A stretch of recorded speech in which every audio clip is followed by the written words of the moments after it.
13. El día de las notas.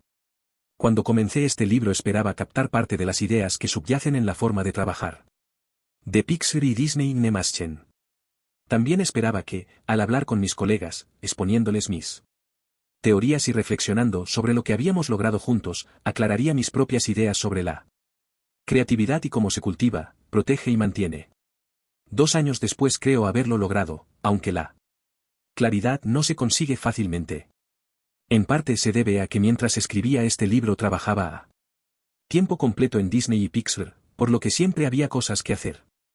Y en parte la claridad resulta escurridiza también porque no creo en la existencia de fórmulas sencillas que, a modo de receta, sirvan para alcanzar el éxito. Quería que este libro recogiera la complejidad que exige la creatividad. Y ello significaba internarse por zonas tenebrosas.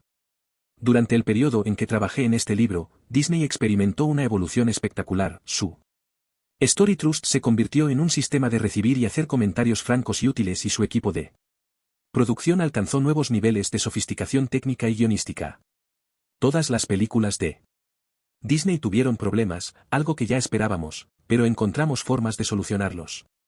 Frozen se estrenó la víspera de Acción de Gracias de 2013, al igual que Enredados, se convirtió en un éxito de taquilla en todo el mundo, victoria que resultó aún más dulce al llegar inmediatamente después de Rompe Ralph, otro triunfo del estudio, del año 2012.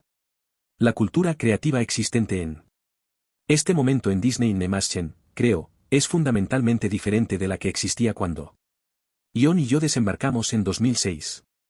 Mientras todo esto sucedía, Pixar estrenó Monsters University, que, como recordará, sufrió un cambio de director durante su trayecto hacia la multiplexación.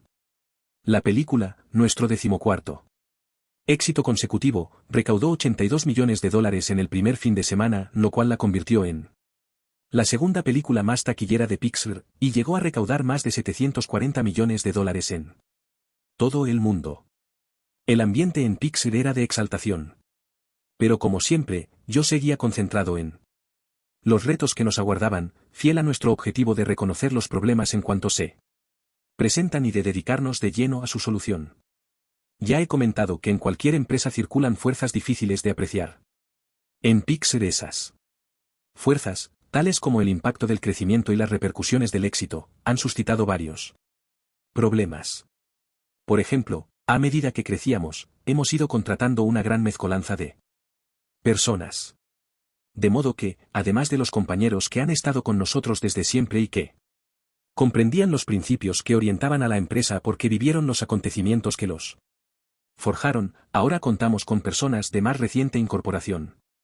Aunque algunas de ellas aprendieron rápidamente y absorbieron las ideas que hacen funcionar a nuestra empresa, y se transformaron en nuevos líderes, otras sentían un temor y un respeto reverenciales por nuestra historia, hasta el punto de llegar a bloquearse. Muchas trajeron consigo buenas ideas, pero otras no se atrevían a plantearlas. Después de todo, se trata de la grande y poderosa Pixar, pensaban, ¿y quiénes eran ellas para sugerir cambios? Algunas se sentían muy agradecidas por el entorno de apoyo que se vive en la empresa, la cafetería subvencionada, las herramientas de trabajo más vanguardistas, etc., pero otras lo daban todo por sentado, suponiendo que todos esos beneficios adicionales venían incluidos en el paquete. Muchas estaban encantadas con nuestro éxito, pero otras no comprendían la lucha y el riesgo que había entrañado lograrlo. Estas personas preguntaban por qué no podíamos hacer las cosas de forma más sencilla. En resumen, Pixar tenía el tipo de problemas normales de cualquier empresa de éxito. Pero uno de los más importantes, en mi opinión, era que cada vez había más personas que habían comenzado a pensar que no era seguro ni bien recibido ofrecer ideas discrepantes. Esta tendencia fue difícil de detectar al principio, pero cuando prestamos atención, observamos indicios de que la gente no estaba diciendo lo que pensaba. Para mí aquello significaba una cosa: nosotros, como líderes, estábamos permitiendo que surgiera una forma de pensar perjudicial, y aquello era negativo para nuestra cultura. Pero no hay nada mejor que una crisis para sacar a la luz los problemas de una empresa. Y en nuestro caso, había 3 episodios críticos avecinándose al mismo tiempo. 1. Nuestros costes de Producción estaban aumentando y teníamos que refrenarlos. 2. Fuerzas económicas externas estaban ejerciendo presión sobre nuestro negocio. Y 3. Uno de los pilares de nuestra cultura, las buenas ideas pueden provenir de cualquier parte, de manera que todo el mundo se debe sentir libre de decir lo que piensa. Estaba fallando. Demasiados de nuestros empleados, a mi parecer, demasiados. Es lo mismo que, algunos, se estaban autocensurando. Había que invertir la tendencia. Estos 3 problemas y la convicción de que no había ninguna buena idea para resolverlos, nos condujo a intentar algo que esperábamos desbloqueara la situación y diera un nuevo impulso al estudio. Lo llamamos el día de las notas, y lo considero un ejemplo perfecto de cómo allanar el terreno a la creatividad. Los directivos de empresas creativas nunca deben dejar de preguntarse: ¿cómo podemos aprovechar el talento de nuestra gente? Desde su génesis hasta su ejecución, desde el valor que generó para la empresa hasta los grandes cambios que puso en marcha, el día de las notas fue un éxito, en parte porque se basaba en la idea de que solucionar cuestiones es un proceso continuo y gradual. Las personas creativas deben asumir que los problemas no cesarán nunca, que los fallos no pueden evitarse y que la visión suele ser a veces una ilusión engañosa. Pero también deben sentirse siempre seguras para decir lo que piensan. El día de las notas era un recordatorio de que la colaboración, la determinación y la franqueza nunca dejan de mejorarnos. A menudo me preguntan de qué película de Pixar me siento más orgulloso. Mi respuesta es que, aunque estoy orgulloso de todas nuestras películas, lo que me hace sentir mejor es ver la respuesta de nuestra gente ante las crisis. Cuando tenemos un problema, los líderes de la empresa no dicen, ¿qué demonios piensan hacer al respecto? Se habla en cambio de nuestro problema o de lo que podemos hacer para resolverlo. Mis compañeros se ven a sí mismos en parte como propietarios de la empresa, y en parte, de su cultura. Se sienten muy responsables de Pixar. Fue este espíritu protector y participativo el que inspiró el día de las notas. En enero de 2013 la dirección de Pixar, unos 35 miembros incluyendo productores y directores, se reunió durante 2 días en Caballo Point, una antigua base militar convertida en centro de conferencias de Sausalito, justo al otro lado del puente Golden Gate de San Francisco. En el orden del día figuraban 2 cuestiones candentes. La primera era el aumento de los costes de producción de nuestras películas, el segundo era un desafortunado cambio en la cultura de Pixar que todos los directores habían observado. Al crecer, Pixar había cambiado. No era nada sorprendente. Los cambios ocurren y una empresa de 1.200 personas, la Pixar de ahora, funcionaba de forma diferente a aquella otra de 45 empleados, la Pixar de antaño. Pero muchos de nosotros estábamos preocupados porque ese crecimiento socavara algunos de los principios que nos habían procurado el éxito en el pasado. La situación no era dramática, más bien al contrario, porque habíamos puesto en marcha algunos proyectos muy buenos. Pero mientras estábamos reunidos en Caballo Point, había un asunto urgente que discutir. Cada uno de los 35 hombres y mujeres presentes compartía el deseo de que Pixar mantuviera el rumbo correcto. Tom Porter, nuestro jefe de producción, que casualmente también es un pionero de los gráficos por ordenador y uno de los fundadores de Pixar, empezó la sesión con un amplio análisis de nuestros costes. Los métodos de distribución estaban cambiando rápidamente, observó, y también lo estaba haciendo la economía de nuestro negocio. Que nuestra empresa marchara bien no nos hacía inmunes a otras fuerzas poderosas, y todos estuvimos de acuerdo en que debíamos prevenir posibles problemas manteniendo los costes bajo control. Al mismo tiempo no queríamos dejar de asumir riesgos. Nuestro deseo era seguir siendo una empresa que se la jugara con películas tan inusuales como Up, Ratatouille y Wall-E. No es que todas las películas tuvieran que contar historias poco convencionales, lo que pretendíamos es que cada cineasta se sintiera libre de proponer su realización. Estas 2 cuestiones estaban relacionadas. Cuando los costes se mantienen bajos es más fácil justificar la asunción de riesgos. Por lo tanto, a menos que rebajáramos nuestros costes, el tipo de películas que podríamos hacer estaría más limitado. Además, al reducir los costes se producía un beneficio añadido. Las películas baratas requieren equipos más pequeños y todo el mundo está de Acuerdo en que cuanto más pequeño es el equipo, mejor se trabaja. No solo porque un equipo reducido está más unido y funciona mejor, sino porque es más fácil que sus componentes se sientan más responsables de la producción. Nuestro primer film, Toy Story, se hizo con nuestro equipo más pequeño, pero cada película sucesiva se volvió visualmente más compleja, y el equipo comenzó a crecer en número. Para cuando nos reunimos en Caballo Point, hacer una película de Pixar exigía, como media, unas 22.000 personas/semana, la unidad de medida que solemos utilizar en nuestro presupuesto. Teníamos que reducir ese número en aproximadamente un 10%. Pero también necesitábamos algo más, algo que era más difícil de cuantificar. Día a día era más evidente que nuestra gente, después de disfrutar de años de éxito, se sentía sometida a una gran presión por miedo a cometer fallos. Nadie quería trabajar en la primera película que no fuera un número 1 de taquilla. Y el resultado era una tentación cada vez mayor de introducir demasiados detalles visuales en las películas para que fueran perfectas.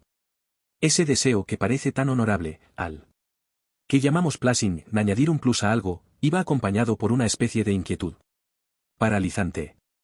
¿Qué pasaría si no alcanzábamos el nivel esperado de excelencia?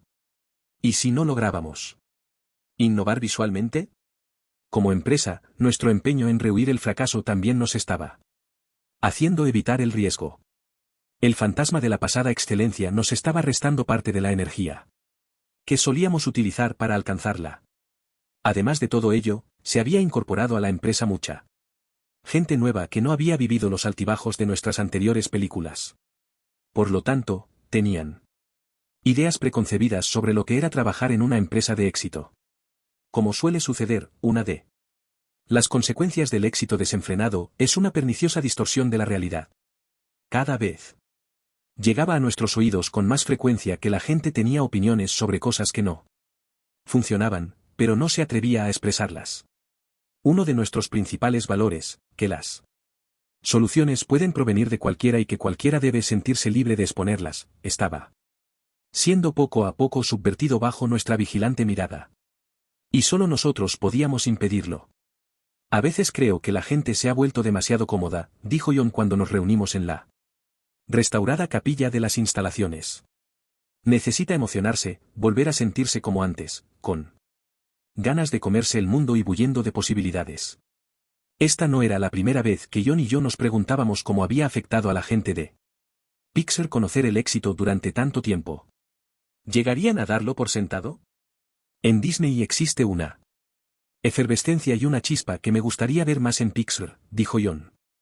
Todos buscábamos la forma de preservar esa sensación de intensidad y espíritu lúdico y acabar con el creciente conservadurismo que a menudo acompaña al éxito, sin dejar por ello de ser eficientes y capaces. Entonces intervino Guido Cuero Uni. Guido es vicepresidente de nuestro departamento de herramientas y dedica mucho tiempo a pensar cómo mantener contentos a sus 120 ingenieros. El desafío que tiene en ese frente es auténtico. Su departamento desarrolla tecnología, pero Pixar no vende tecnología. Vende historias que se pueden contar gracias a esa tecnología, lo cual significa que cuando un ingeniero de Pixar desarrolla un producto de software, se considera que dicho software tiene buenos resultados únicamente en la medida en que se emplee para hacer nuestras películas. Ya he comentado el problema que supone que la gente se pregunte qué parte del éxito de cada película de Pixar se le puede atribuir a ella personalmente. Para los ingenieros, esa incertidumbre puede ser muy crítica. Guido sabe que si no tiene cuidado, esa desconexión puede conducir a la desmoralización. De modo que para conservar a los mejores ingenieros, se tiene que esforzar para que disfruten de su trabajo. Cuando Guido tomó la palabra contó una historia sobre algo que había institucionalizado en su departamento, a lo que llamaban días de proyectos personales. 2 días al mes permitía a sus ingenieros trabajar en lo que quisieran, utilizando los recursos de Pixar para resolver cualquier problema o cuestión que consideraran interesante. No tenía por qué ser directamente aplicable a ninguna película en concreto ni servir para las necesidades de producción. Si un ingeniero quería saber en qué consistía iluminar una toma de Bragg, por ejemplo, podía hacerlo. Si un grupo de Ingenieros quería construir un prototipo utilizando Kinect, un dispositivo detector del movimiento de Microsoft, para ayudar a los animadores a captar los movimientos de los personajes. También podía hacerlo. Tenían libertad para experimentar con cualquier idea que despertase su curiosidad. Basta con conceder tiempo a la gente para que se le ocurran ideas, nos dijo Guido. Eso es lo que tiene de bueno, que provienen de ella. Guido ya me había contado que, en solo 4 meses, los días para proyectos personales habían inyectado nueva energía en sus empleados. En privado habíamos comenzado a plantearnos el modo de trasplantar eso mismo a toda la empresa. En un momento dado, él sugirió que cerráramos Pixar durante una semana al final del ciclo de producción de una película para hablar de lo que había salido bien, de lo que había salido mal y de cómo prepararnos para el próximo proyecto, una especie de superevaluación de cierre de proyecto. La idea terminó por no resultar práctica, pero nos dio que pensar. Ahora, mientras decidíamos de qué manera conseguir nuestro objetivo de recortar gastos en un 10%, Guido nos hizo una sencilla sugerencia. Preguntemos a la gente de Pixar, a toda ella, ¿cómo podemos lograrlo?, dijo. Al mirar a John, me di cuenta de que se le había ocurrido una idea. De acuerdo, eso es interesante, dijo. ¿Y si cerramos Pixar durante un día? Todo el mundo vendrá a trabajar, pero nos dedicaremos a hablar sobre las posibles soluciones de este problema. Dedicaremos un día entero a esto. La sala se llenó al momento de comentarios. Es algo tan de Pixar, dijo Andrew. Totalmente inesperado. ¿No querías que la gente se sintiera estimulada? Pues con esto vamos a conseguirlo. Cuando pregunté quién estaba dispuesto a ayudar a organizarlo, todo el mundo levantó la mano. Creo que ninguna empresa creativa debería dejar de evolucionar y esta iba a ser nuestra próxima jugada para evitar el estancamiento. Queríamos analizar cuestiones grandes y pequeñas, intercambiar opiniones sinceras entre nosotros sobre el funcionamiento de la empresa, tal como lo haríamos sobre una película en una reunión del Brain Trust. Cuando comenzamos a llevar a la práctica la idea de Guido, resultó lógico recurrir al término con que nos referíamos a los comentarios sinceros, notas. En un momento dado decidimos que el día 11 de marzo de 2013 sería llamado el Día de las Notas. La operación hubiera resultado infructuosa sin la participación de nuestra gente, de manera que programamos 3 reuniones informales para explicar la idea a unos 300 empleados cada vez. Tom Porter presentó una versión abreviada de la exposición que nos hizo en Caballo Point para situar el problema, y luego John y yo explicamos el plan. Será un día en el que vosotros nos diréis cómo mejorar Pixar, dijo John. Ese día no trabajaremos. No permitiremos visitas. Todo el mundo debe asistir. Tenemos un problema, añadí yo, y creemos que las únicas personas que saben qué hay que hacer al respecto sois vosotros. Nombramos a Tom para que presidiera el Día de las Notas con el objetivo de que se tratara de algo más que de un mero ejercicio de buena voluntad. Desde el principio dejó bien claro lo que era el Día de las Notas y lo que no era. No se trata de una convocatoria para que trabajemos más rápido. O hagamos más horas extras o consigamos más con menos gente, dijo en uno de los foros. Se trata de hacer 3 películas cada 2 años con aproximadamente el mismo número de personas que tenemos hoy. Esperamos contar con los adelantos tecnológicos y que las producciones puedan compartir recursos y no tener que reinventar la rueda cada vez. Esperamos que los artistas se puedan beneficiar de una mayor claridad por parte de los directores. Pero para que esto sucediera, y para descubrir nuevas áreas en las que pudiéramos mejorar, los líderes de Pixar necesitaban que todo el mundo diera su opinión. Tom creó, junto con Guido, Lori M.C. Adams, la vicepresidenta de Recursos Humanos, así como los productores Catherine Serafien y Galin Sasmen, el grupo de trabajo del Día de las Notas. Este grupo pronto se haría más grande incorporando docenas de voluntarios con tareas específicas. Lo primero que hizo fue abrir un buzón de sugerencias electrónico en el que la gente de Pixar podía plantear temas de debate que en su opinión nos ayudarían a ser más innovadores y eficientes. El buzón comenzó de inmediato a llenarse de ideas y sugerencias sobre cómo debía funcionar el propio día de las notas. El buzón de sugerencias, a su vez, propició algo que ninguno de nosotros esperaba. Muchos departamentos, sin que nadie se lo pidiera, crearon sus propias wikis y blogs para dar a conocerlos. ¿Qué consideraban los principales problemas de Pixar? Semanas antes del día de las notas, la gente hablaba como no lo había hecho nunca acerca de, concretamente, las formas de mejorar la carga de trabajo y hacer posible el cambio positivo. Cuando la gente pedía instrucciones sobre cómo participar, Tom respondía enviando esta hipotética nota a cualquiera que lo solicitara: estamos en el año 2017. Las dos películas de este año se terminaron bien con menos de 18.500 personas/semana. ¿Qué innovaciones contribuyeron a que estas producciones cumplieran su objetivo presupuestario? ¿Qué cosas concretas hicimos de manera diferente? En total, el buzón de sugerencias del día de las notas recibió 4.000 emails que contenían 1.000 ideas diferentes. Mientras Tom y su equipo las leían y evaluaban, ponían mucho cuidado en no descartar lo inesperado. Mientras que desechábamos aquellas que parecían quejas generales, tuvimos en cuenta las ideas interesantes que podían, o no, conducirnos a alguna parte, me dijo. Estoy seguro de que mostrábamos cierta inclinación por las ideas que nos ayudarían a conseguirlas. 18.500 personas/semana, pero seleccionamos muchos temas con una ligera o muy poca relación con ese objetivo. Diría que nuestro criterio principal fue: ¿se puede imaginar a 20 personas hablando acerca de este tema durante una hora? Después de compararlas, el equipo de Tom redujo el millar de ideas a 293 temas de discusión. Seguían siendo demasiados para un solo día, de manera que un grupo de ejecutivos se reunió y los redujo a 120, organizados en diversas categorías generales como formación, ambiente y cultura. Agrupamiento de recursos entre shows, a menudo llamamos shows a nuestras películas. Herramientas y tecnología y volumen de trabajo. El proceso de reducir el número de temas fue difícil, sobre todo por la diversidad de cuestiones planteadas.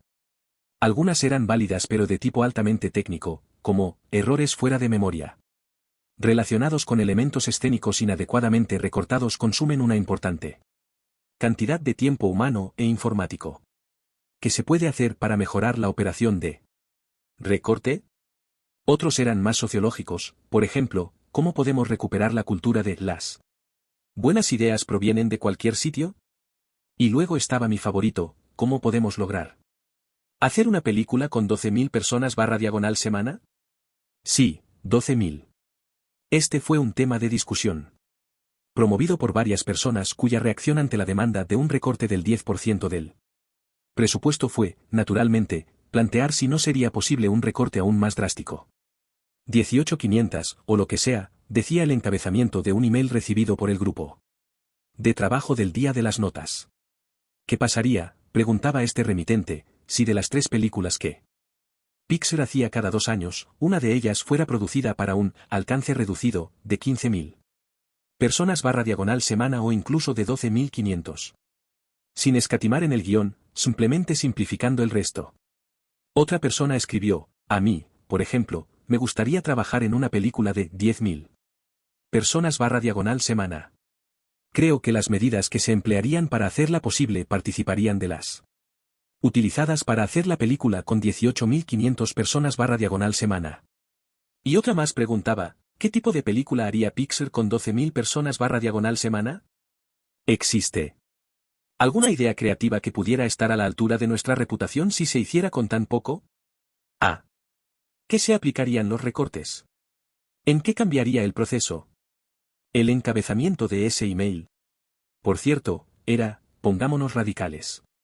Una vez completado el proceso de selección de los mensajes, Tom tenía que descubrir cuántas personas aproximadamente estaban interesadas en cada tema de debate para poder planificar el día. De acuerdo con ello, el grupo de trabajo del día de las notas envió una circular y lo que descubrió fue sorprendente. El tema número 1, aquel sobre el que la mayoría quería hablar, era cómo lograr hacer una película con 12.000 personas/semana. Al final, Tom y su equipo programaron 7 sesiones independientes de 90 minutos solo sobre ese asunto. Las personas que se apuntaron a ese tema no eran mártires. El problema de hacer más con menos les resultaba interesante y querían profundizar en él. Si se fija, el tema que más atrajo a mis colegas de Pixar fue intentar ser aún más agresivos al tratar de reducir el presupuesto. Comprendieron realmente bien el problema y sus Implicaciones, ¿se da cuenta de por qué me siento tan orgulloso de esta empresa? No viene a cuento relatar aquí pormenorizadamente cómo se organizó aquella jornada, pero debo decir que resultó fundamental para los resultados que se obtuvieron aquel día. Está muy bien reunir a la gente para hablar de los problemas de la empresa, pero era extremadamente importante que encontráramos una manera de convertir toda esa charla en algo tangible, útil y válido. El factor decisivo para conseguirlo sería precisamente la forma en que organizáramos la jornada. Tom y su equipo decidieron desde el principio que la gente diseñara sus propios programas y se apuntara únicamente a las sesiones que le interesaban. Cada uno de los grupos de debate del día de las notas estaría dirigido por un moderador elegido entre los directores de producción de la empresa. La semana antes del día de las notas todos los moderadores asistieron a una sesión formativa para aprender a mantener el orden en cada sesión y asegurarse de que todo el mundo, el extrovertido, el tímido y todos los demás, pudiera expresarse. Luego, para asegurarse de que surgieran cosas concretas, el grupo de trabajo diseñó una serie de formularios de resultados, que debían ser rellenados por los participantes de cada sesión. Los formularios rojos eran para propuestas, los azules, para los intercambios de ideas, y los amarillos, para lo que llamamos mejores prácticas, ideas que no eran medidas en sí sino principios sobre cómo deberíamos funcionar en tanto que empresa. Los formularios eran sencillos y específicos, cada sesión tenía su propia estructura, acorde con el tema en cuestión, que planteaba una pregunta concreta. Por ejemplo, la sesión llamada Recuperar la cultura de las buenas ideas provienen de cualquier sitio, tenía formularios azules presididos por este encabezamiento. Imagine que estamos en 2017. Hemos eliminado obstáculos para que la gente se sienta cómoda a la hora de decir lo que piensa. Los empleados veteranos están abiertos a nuevos procesos. ¿Qué hicimos para lograrlo? Debajo de esa pregunta había casillas en las que los asistentes podían escribir 3 respuestas. Luego, después de escribir una descripción general de cada idea, se les pedía que profundizaran un poco más. ¿Qué beneficios aportarán a Pixar estas ideas, y cuáles deberían ser los siguientes pasos para hacerlas realidad? Por último, se proporcionaba espacio para especificar quién es el mejor destinatario de esta idea, y quién debería difundir esta idea. El objetivo era un compromiso auténtico que promoviera la acción. Y aunque Tom y su equipo habían dejado espacio para una variedad de temas, había uniformidad en la manera en que estaban enfocados. Una sesión sobre buenas prácticas, llamada Lecciones del Exterior, tenía un formulario amarillo que planteaba la pregunta, ¿qué podemos aprender de las mejores prácticas de otras empresas? Debajo dejaba espacio para 3 lecciones, cada una con las correspondientes preguntas sobre los beneficios para Pixar y los siguientes pasos. El formulario rojo para una sesión de propuestas llamada Ayudar a los directores a entenderlos costes que entraña el guión, permitía disponer a los asistentes de un punto de partida, introducir el concepto de coste desde el principio del proceso del guión. Incorporar discusiones sobre su alcance. En la fase de generación de la idea. La historia desempeña un papel en el proceso del presupuesto. Mientras se hacen las bobinas. Luego, en un espacio señalado como propuesta revisada, este formulario animaba a los participantes a mejorar a partir del método planteado. ¿Cómo beneficia esto al estudio?, preguntaba el formulario, y ¿cuáles son los inconvenientes? Al final había otra pregunta, ¿merece la pena llevar a la práctica esta idea?, con 2 casillas debajo, sí, y los pasos siguientes son y no, ¿por qué? En la opción del sí se preguntaba, ¿quién es el mejor destinatario de esta propuesta?, especificar. Y una vez más, ¿quién debería difundir esta propuesta? Pienso que se va haciendo una idea de lo duro que trabajó nuestro equipo para asegurarse de que el día de las notas nos llevara a buen puerto. Como lo expresó Tom, no queríamos limitarnos a hacer listas asépticas de cosas que podíamos hacer. El objetivo era identificar a personas con ganas de llevar esas ideas a la práctica. Queríamos que fuera gente con una visión inteligente la que compartiera sus ideas con el equipo ejecutivo de Pixar. El viernes antes del día de las notas recibí un email diciendo que se habían inscrito 1059 personas, casi la totalidad de la plantilla, teniendo en cuenta que algunos empleados estaban de baja o ausentes. El lunes siguiente debatiríamos 106 temas en 171 sesiones dirigidas por 138 moderadores en 66 espacios de reunión distribuidos por nuestros 3 edificios, desde oficinas hasta salas de conferencias y espacios comunes como el Puddle Lounge, en el que había una pintura de George Washington en la pared, un juego tragabolas en el suelo y una bola de espejos de discoteca en el techo. Estábamos preparados para llevar a cabo el experimento. A las 9 de la mañana del 11 de marzo todo el mundo estaba reunido en el patio del edificio Steve Jobs. Por si la sudadera azul marino de Pixar que yo llevaba no lo demostrara suficientemente. La expresión de mi cara dejaba traslucir el enorme orgullo que sentía al ver el empeño mostrado por nuestra gente para que el día de las notas fuera una jornada histórica. Así lo expresé mientras les daba la bienvenida y antes de pasarle el micro a John. John a menudo representa el papel de inspirador jefe, y tanto la gente de Disney como la de Pixar se nutren de su energía y optimismo. Pero esta no era una llamada habitual a la acción. Dirigiéndose sin prisa hasta el centro del escenario, John soltó el discurso más emotivo y sentido que yo le haya escuchado nunca. Comenzó por hablar de la franqueza y de la gran cantidad de tiempo que dedicamos en Pixar a hablar de su importancia. Pero la franqueza es dura, tanto si eres el transmisor como si eres el receptor. Él lo sabía de primera mano, dijo, porque mientras preparaba el día de las notas los organizadores le habían informado de algo que había llegado al buzón de sugerencias, una gran cantidad de comentarios sobre el propio John, y no todos eran positivos. En concreto, la gente estaba disgustada porque ahora repartía su tiempo entre 2 estudios y le veían menos. En el fondo, estaban diciendo que le echaban de menos, pero también creían que había mejores formas de gestionar la enorme presión a la que estaba sometido. John admitió que aquello dolía, sin embargo, quiso escuchar todas las críticas. Así que me confeccionaron una lista, dijo.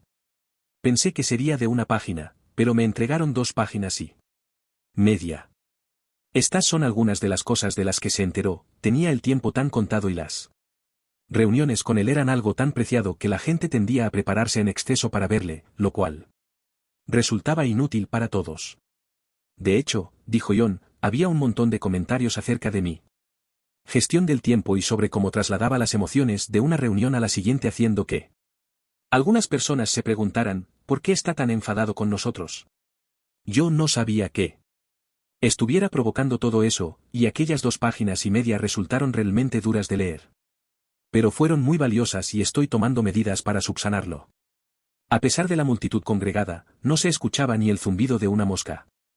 Así que os ruego que hoy seáis sinceros, prosiguió John. ¿Y quiénes ocupáis cargos directivos? Sed conscientes de que algunas cosas parecerán dirigidas personalmente a vosotros. No lo digo en broma. Va a suceder. De modo que preparaos, por el bien de Pixar, decid lo que pensáis y hablad con franqueza. Fiaos de mí. Es la razón de que nos hayamos reunido hoy.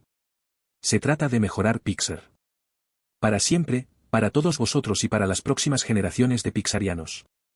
El día de hoy cambiará de arriba a abajo la empresa para mejor. Pero hay que comenzar por uno mismo. Había llegado el momento de ir a clase. Durante la primera hora del día de las notas todo el mundo asistió a las reuniones de su propio departamento, guiones, iluminación, sombreado, contabilidad, etc., en las que intercambiaron ideas con sus colegas más próximos sobre cómo ser más eficiente. Estas reuniones de departamento, creíamos, servirían de calentamiento para la jornada. Siempre es más sencillo ser franco con personas que conoces que con extraños. Pero como John había indicado, la gente de Pixar debía afrontar la cuestión con valentía. Porque a partir de las 10:45, cuando todo el mundo se dirigiera a su primera sesión, había muchas posibilidades de que durante el resto de la jornada ningún empleado de Pixar se sentara junto a una persona conocida. ¿La razón? Las sesiones no estaban organizadas por trabajo o por departamentos.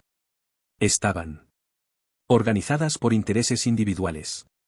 Durante la preparación del día de las notas se había preguntado a cada empleado sobre qué deseaba discutir y el equipo de Tom había creado suficientes sesiones para acomodar a todo el mundo.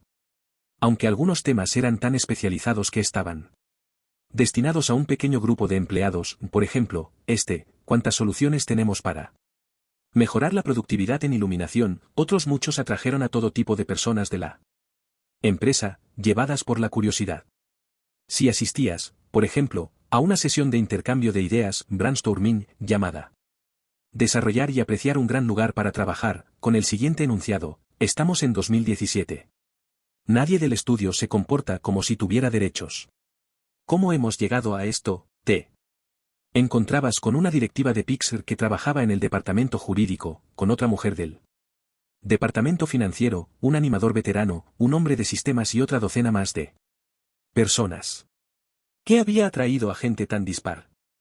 Sobre esa sesión en concreto, todo el mundo dijo haberla elegido porque aparecía la palabra derechos en el enunciado. Todos ellos conocían gente de Pixar que actuaba como si tuviera derecho a algo, personas que insistían en tener sus propios equipos, aunque pudieran trabajar con uno compartido, o que se quejaba si no podían traer a su perro al trabajo. Esto es un trabajo, dijo un animador. Un gran trabajo. Nos pagan bien. Esas personas necesitan despertar. Lo que resultó más sorprendente para las personas que asistieron a la sesión sobre un gran lugar para trabajar, fue lo mucho que tenían en común. El tipo de sistemas contó una historia sobre una llamada frenética que había recibido pidiendo asistencia técnica. Acudió a toda prisa a resolver el problema y al llegar la artista perjudicada le dijo que volviera a arreglar la máquina durante la hora del almuerzo, porque era el momento que a ella le venía mejor.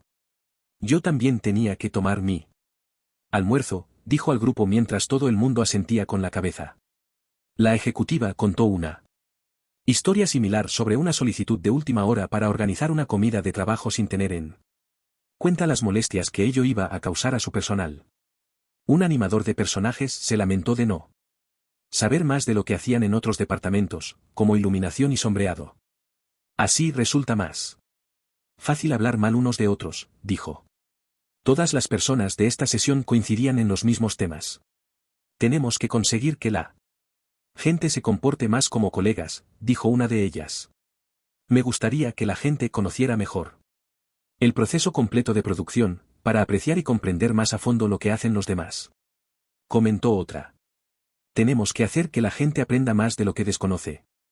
Entre las ideas que este grupo anotó en sus formularios de resultados, hacer que haya más empatía entre departamentos mediante un programa de intercambio de puestos de trabajo, crear un sorteo para emparejar a la gente de forma aleatoria a la hora del almuerzo de modo que se conozcan unos a otros y hagan nuevas amistades, organizar reuniones entre departamentos para permitir que los colegas se conozcan mientras toman unas cervezas. He optado por describir esa sesión en parte porque se puede aplicar a todos los departamentos. Te dediques a lo que te dediques, siempre te toparás con el tema de los derechos. Si describiera otras sesiones del día de las notas, pongamos por caso, la renderización centralizada, creo que interesaría a mucha menos gente. Pero fuera cual fuese el tema tratado, te encontraras donde te encontraras, por todas partes se podía percibir una gran energía en el ambiente.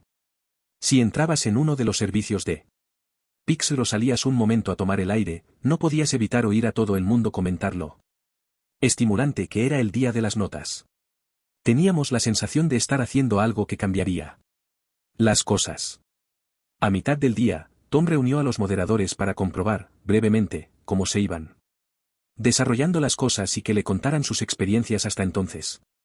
En un momento dado, preguntó, ¿cuántos de vosotros habéis recibido sugerencias que se puedan poner en práctica? ¿Inmediatamente? Todo el mundo levantó la mano.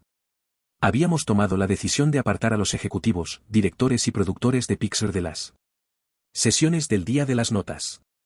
En parte se debía a que era fundamental que la gente hablara libremente y no estábamos seguros de que lo hiciera en nuestra presencia.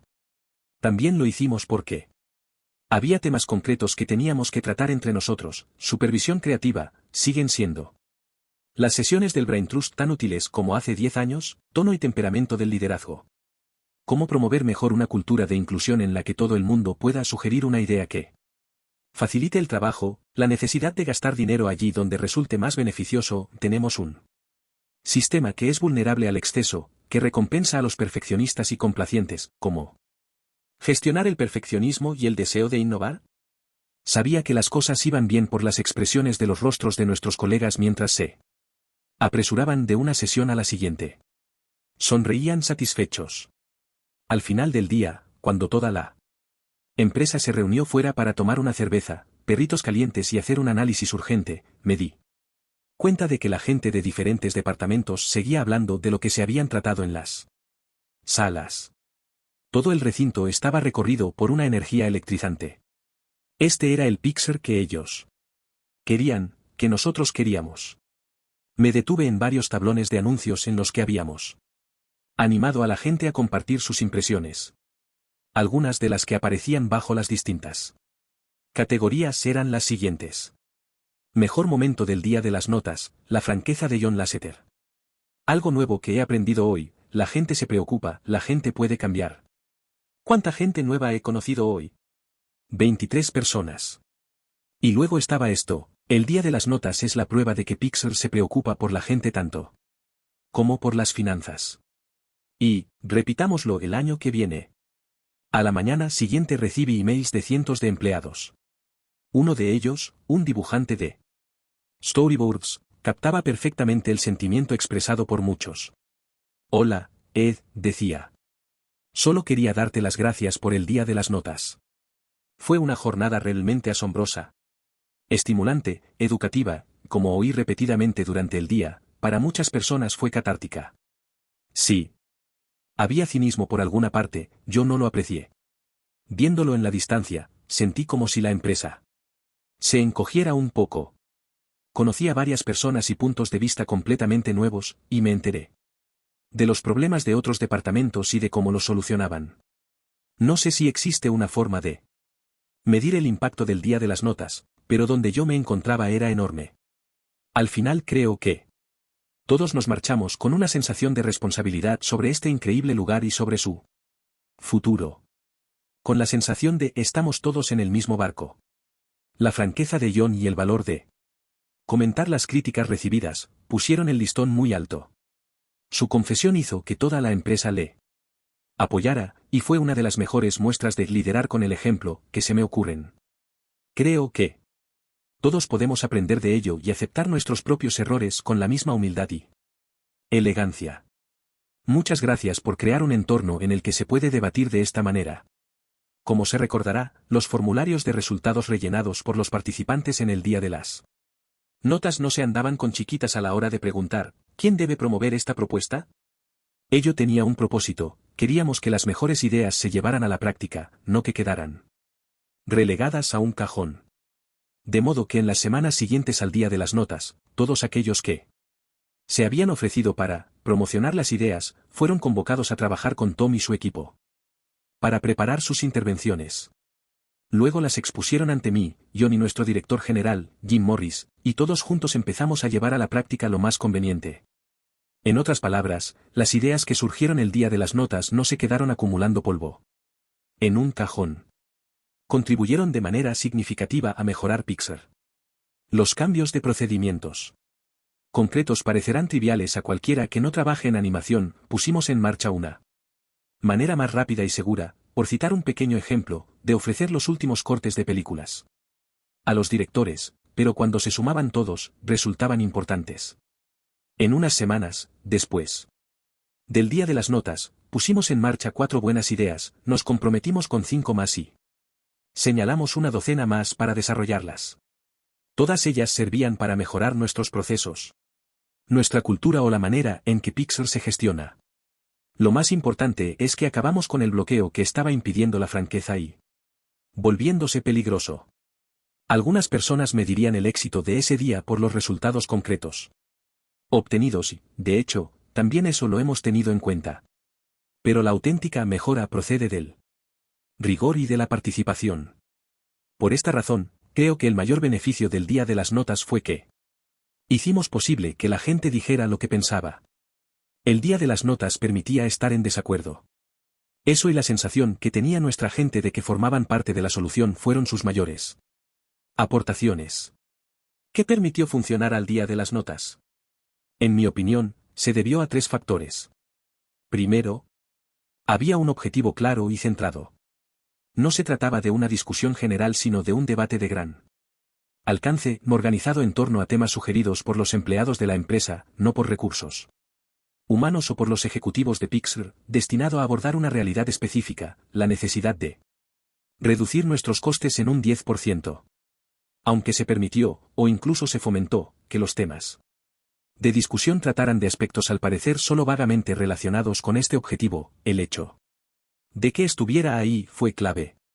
Proporcionó un marco e impidió que nos dispersáramos. Segundo, fue una idea defendida por las más altas esferas de la empresa. Si la enorme tarea de hacer realidad el día de las notas hubiera sido confiada a alguien sin la capacidad de ponerle energía, si no le hubiera sido confiada a Tom, quien a su vez reclutó a las personas más organizadas de toda la empresa para que le ayudaran, hubiera sido una experiencia totalmente diferente. Los empleados no habrían apoyado la idea porque habrían intuido que la dirección tampoco lo había hecho. Y entonces el día de las notas habría resultado irrelevante. Tercero, y muy importante, el día de las notas se organizó desde dentro. Muchas empresas contratan firmas de consultoría para que les organicen las reuniones de todo el personal, y entiendo la razón. Hacerlo bien es una ingente labor que exige muchísimo tiempo. El hecho de que nuestros propios empleados se encargaran de organizar el día de las notas fue, creo yo, la clave de su éxito. No solo encauzaron las conversaciones de manera coherente, sino que su participación también produjo sus propios beneficios. Al verse a sí mismos comprometerse y cooperar, organizarlos debates en torno a algo que cambiaría realmente las cosas, recordaron por qué trabajaban en Pixar. Su compromiso era contagioso. El día de las notas no fue un punto final sino un comienzo, una manera de dejar que nuestros empleados se implicaran y pensaran en el papel que iban a desempeñar en el futuro de nuestra empresa. Dije antes que los problemas son fáciles de identificar, pero encontrar su origen es extraordinariamente difícil. Los problemas salieron a la luz, pero todavía teníamos una gran labor por delante. El día de las notas no resolvió nada por sí mismo. Pero cambió nuestra cultura, corrigió sus defectos y nos hizo mejorar mientras seguíamos avanzando. Ya lo he dicho antes pero conviene repetirlo, las cosas cambian constantemente, es lo normal. Y. Con los cambios viene la necesidad de adaptación, de nuevas maneras de pensar y, a veces, de un replanteamiento total de tu proyecto, tu departamento, tu división o tu compañía en general. En tiempos de cambio, nos hace falta ayuda, de nuestras familias y de nuestros colegas. Lo cual me trae a la memoria una carta escrita por uno de nuestros animadores, Austin Madison, que encontré particularmente reveladora. A quien pueda inspirar, escribió Austin en el encabezamiento. Yo, como muchos de los artistas de esta empresa, me muevo constantemente entre dos estados. El primero, ni mucho más preferible de los dos, es el modo creativo. Explosivo e instintivo. Sucede cuando coges la pluma y las ideas empiezan a fluir como el vino de una copa maravillosa. Esto sucede el 3% de las veces, aproximadamente. El 97% restante me siento frustrado, apurado, como un papel arrugado y tirado en una esquina. Lo importante es seguir luchando sin tregua para salir de ese atolladero de desaliento y desesperación. Escuche comentarios e historias de profesionales que han hecho cine durante décadas y pasado por las mismas adversidades causadas por tremendos problemas de producción. En una palabra, persevere. Persevere y no deje de contar historias. Persevere en llegar a su público. Persevere en seguir siendo fiel a su sueño. No podría haberlo expresado mejor. Mi objetivo no era decir a la gente las soluciones que encontraron Pixar y Disney, sino más bien mostrar cómo continuamos buscándolas, cada hora del día. Cómo perseveramos. El futuro no es un destino, es una dirección. Nuestra tarea consiste, por lo tanto, en trabajar cada día para trazar el rumbo correcto y hacer las correcciones cuando, inevitablemente, nos perdamos. Ya puedo sentir la próxima crisis que se está avecinando. Para mantener viva una cultura creativa no debemos tener miedo de que la incertidumbre sea continua. Debemos aceptarla tal como aceptamos el tiempo. La incertidumbre y el cambio son constantes de la vida. Y es la parte divertida. Es verdad que a medida que surgen los problemas cometemos errores, y que nuestro trabajo nunca termina. Siempre tendremos problemas, muchos de ellos ocultos, debemos trabajar para sacarlos a la luz y averiguar nuestro propio papel en ellos, incluso si ello nos hace sentirnos incómodos. Cuando nos topamos con un problema, encauzamos todas nuestras energías hacia su resolución. Si todas estas frases le resultan familiares, es porque las utilicé para iniciar este libro. Hay algo más que merece ser repetido. Para que surja la creatividad debemos aflojar los controles, aceptar el riesgo, confiar en nuestros colegas, trabajar para allanarles el camino y prestar atención a cualquier cosa que les dé miedo. Todas estas cosas no harán que resulte más fácil gestionar una cultura creativa.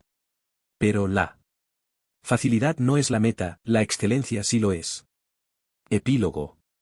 El Steve que nosotros conocimos. A finales de 1985 la división informática que yo dirigía en Lucasfilm andaba corta de pretendientes. Y, al parecer, se había quedado sin opciones. No había puesto los ojos en nosotros nadie que tuviera el mínimo interés en las imágenes generadas por ordenador. Habíamos recibido una prometedora oferta de General Motors, pero al final, esta nos dejó en la estacada. Entonces apareció Steve Jobs. Como ya he relatado anteriormente, fue más o menos por aquella época cuando uno de sus abogados nos llevó aparte durante una reunión y en plan de broma, nos dijo que estábamos a punto de subirnos a la montaña rusa de Steve Jobs. Y vaya, sí lo hicimos. Realizamos con él un viaje apasionante, con sus correspondientes subidas y bajadas. Trabajé estrechamente con Steve Jobs durante 26 años. Con respecto a todo lo que se ha escrito sobre él hasta la fecha, no creo que nada de ello haya logrado captar al hombre que yo conocí. Me molesta que todas las historias que circulan sobre él tiendan a centrarse en los rasgos extremos y en los aspectos difíciles y negativos de su personalidad. Irremediablemente todos los perfiles que se trazan de Steve lo describen como testarudo y autoritario, un hombre que se aferraba firmemente a sus propios ideales, negándose a rendirse o a cambiar, y que a menudo intimidaba a los demás para que se plegaran a sus deseos. Aunque muchas de las anécdotas que la gente relata sobre su conducta cuando era un joven ejecutivo probablemente sean ciertas, la imagen general está muy desenfocada. La realidad es que Steve cambió profundamente en los años en que yo le conocí. Hoy en día se utiliza mucho la palabra genio, demasiado en mi opinión, pero aplicada a Steve, creo que estaba justificada. Y, sin embargo, al principio, cuando lo conocí, se comportaba frecuentemente de modo despectivo y brusco. Este es el aspecto de Steve sobre el que le gusta escribir a la gente. Soy consciente de que es difícil entender a las personas que se apartan tan radicalmente de la norma como lo hacía Steve, y sospecho que quienes se concentran en sus rasgos más extremos lo hacen porque en cierto modo resultan divertidos y reveladores. Pero hacer de ellos la clave de la personalidad de Steve es perderse lo más importante de la historia. Durante el tiempo en que trabajé con Steve no solo adquirió la experiencia práctica necesaria para dirigir dos empresas exitosas y dinámicas, sino que también aprendió a discernir cuando había que dejar de apretar a la gente y cuando seguir apretándola, sin destruirla. Se volvió más justo y más sabio y también comprendió mejor lo que significaba colaborar, en parte gracias a su matrimonio con Laureen y a su relación con sus hijos, a los que adoraba. Este cambio no le indujo sin embargo a abandonar su famoso compromiso con la innovación, más bien lo reforzó. Al mismo tiempo se fue transformando en un líder más amable y autoconsciente. Y creo que Pixar desempeñó un papel importante en esa transformación. Recuerde que a finales de los años 80, cuando se fundó Pixar, Steve estaba dedicando la mayor parte de su tiempo a crear Next, la empresa informática que había puesto en marcha cuando le echaron de Apple. En Pixar ninguno de nosotros, ni siquiera Steve, sabía lo que estábamos haciendo. Steve se extralimitaba en las conversaciones iniciales con los clientes, que a veces funcionaban y otras no. En Next, por ejemplo, firmó un contrato de $100 millones que permitía a IBM utilizar el software de Next. La enorme cantidad de dinero, combinada con el hecho de que Steve no concedió a IBM derechos para obtener las siguientes versiones del software, induciría a pensar que Next había conseguido un acuerdo decisivo. Pero la verdad es que Steve se Había extralimitado, su conducta provocó hostilidad y más tarde me dijo que había aprendido la lección. En aquellos primeros días Esteve presentía que en Pixar pasaba algo especial, pero le fastidiaba no ser capaz de averiguar qué era. Y mientras tanto, él seguía perdiendo dinero. Poseía un grupo de personas muy caro que estaba adelantado a su tiempo. ¿Podría seguir aguantando hasta que ese potencial floreciera? El problema era que no sabía si llegaría a hacerlo alguna vez. ¿Qué tipo de persona se arriesga a ello? ¿Lo haría usted?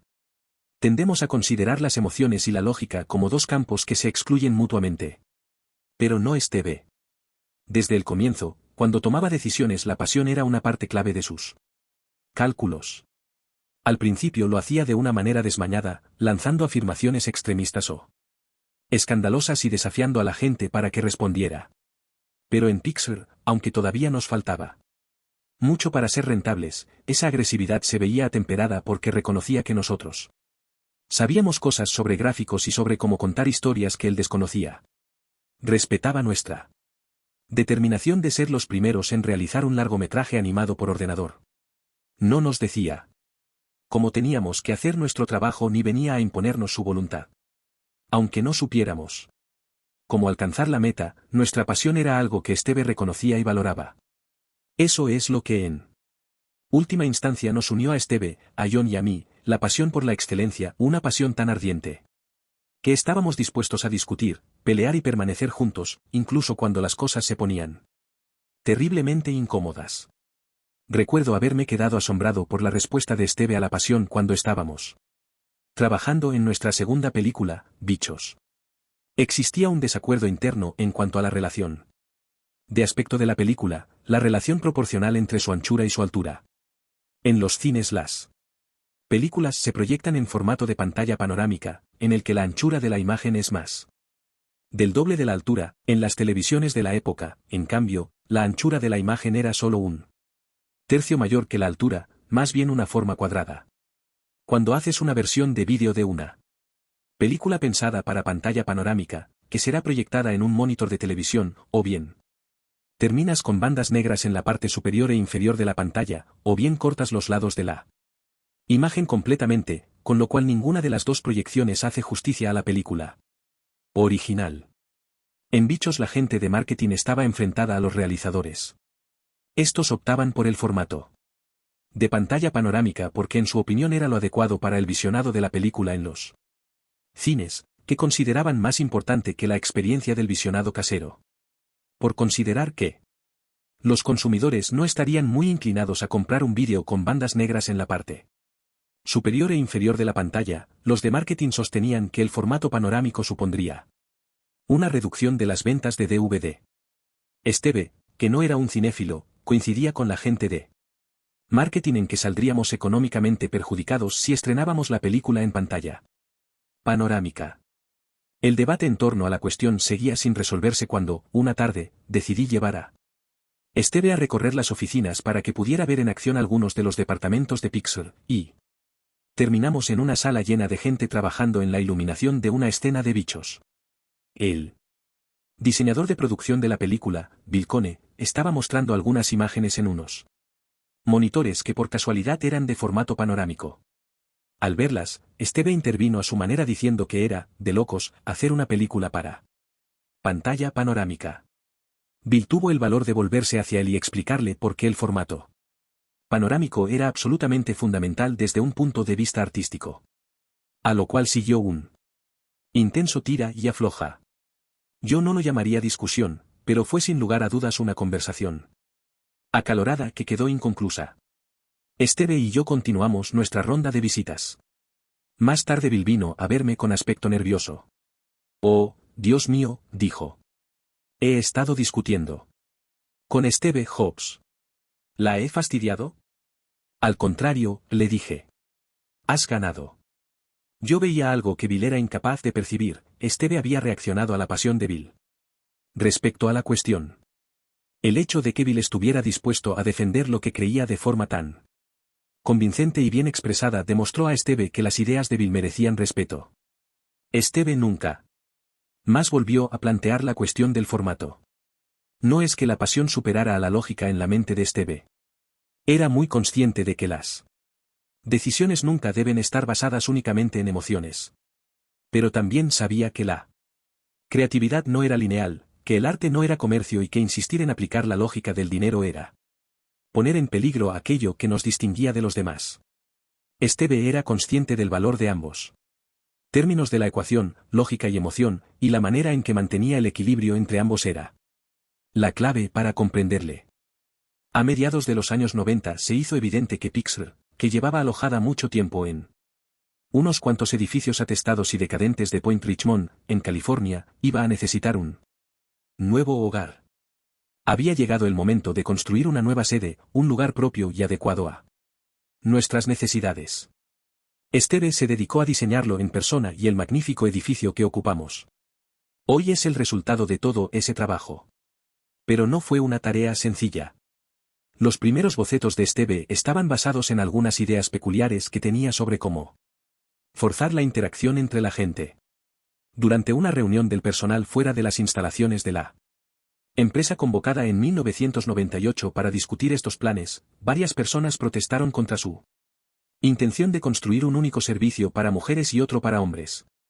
Esteve cedió, pero estaba claramente decepcionado de que la gente no comprendiera lo que trataba de hacer, que la gente se conociera por necesidad. Al principio, Esteve luchó por posibilitar esa experiencia mutua. A continuación concibió un edificio independiente para cada película en producción. La idea era que cada equipo se beneficiaría de contar con su propio espacio delimitado, libre de distracciones. Yo no estaba tan seguro de ello, de modo que le pedí que me acompañara en un viaje por carretera. Con Esteve era mejor mostrar que decir, y por esa razón le convencí de que fuéramos al sur, a Burbank, a visitar el edificio de 4 pisos de vidrio y aluminio de la avenida Thornton conocido como North Sun. Disney Nemaschen lo había ocupado en 1997, utilizándolo para alojar al equipo de su primera película animada en 3D, Dinosaurio, entre otros proyectos. Pero el edificio era más conocido por haber albergado en los años 40 del pasado siglo a la Skunk Works, la división de alto secreto de Lockheed, que diseñaba aviones de combate a reacción, aviones espía y al menos un caza invisible. Me gustaba esa historia y el hecho de que el nombre de Skunk Works, Talleres Mofeta, proviniera de la tira cómica Lyle Abner que Al Cap publicaba en un periódico. En esa tira había una broma continua sobre un lugar misterioso y maloliente situado en lo más profundo del bosque llamado Los Talleres de la Mofeta, donde se fabricaba una potente bebida a partir de mofetas, zapatos viejos y otros extraños ingredientes. Esteve sabía que mi intención aquel día no era hablar sobre tiras cómicas ni sobre la historia de la aviación, sino enseñarle el edificio, un espacio agradable en el que trabajaban varios cientos de animadores en proyectos múltiples al mismo tiempo, bajo un único techo. Me gustaba la sensación que transmitían aquellos vestíbulos abiertos. Recuerdo que Esteve fue crítico con muchas facetas de la distribución del edificio, pero después de una hora más o menos de dar vueltas por el lugar, me di cuenta de que había captado el mensaje. Crear edificios separados para cada película provocaría el aislamiento. Vio directamente la manera en que la gente de Disney se beneficiaba de la distribución abierta de las plantas, compartiendo información e intercambiando ideas. Esteve creía firmemente en el poder de los encuentros fortuitos, sabía que la creatividad no era una labor solitaria. Pero nuestro viaje a North Sun contribuyó a aclarar esa idea. En una empresa creativa, separar a la gente en distintos departamentos, el proyecto A aquí, el proyecto B allí, etc., puede resultar contraproducente. Después de ese viaje se reunió de nuevo con sus arquitectos y expuso los principios para construir un edificio único. Asumió la creación de la nueva sede de Pixar como una responsabilidad personal. Ya conocerá usted el dicho, sus empleados son el activo más importante. Para la mayoría de los ejecutivos este dicho son simples palabras que se sacan a relucir para hacer que la gente se sienta bien y aunque se considere que son verdad, pocos líderes alteran su conducta o toman decisiones de acuerdo a ellas. Pero Esteve lo hizo, asumiendo dicho principio y construyendo nuestra sede. Basándose en él. Todo el lugar estaba pensado para animar a la gente a mezclarse, reunirse y comunicarse, para apoyar nuestro trabajo cinematográfico mejorando nuestra capacidad de trabajar juntos. En resumen, Esteve se ocupó de todos los detalles de la construcción de nuestro nuevo edificio.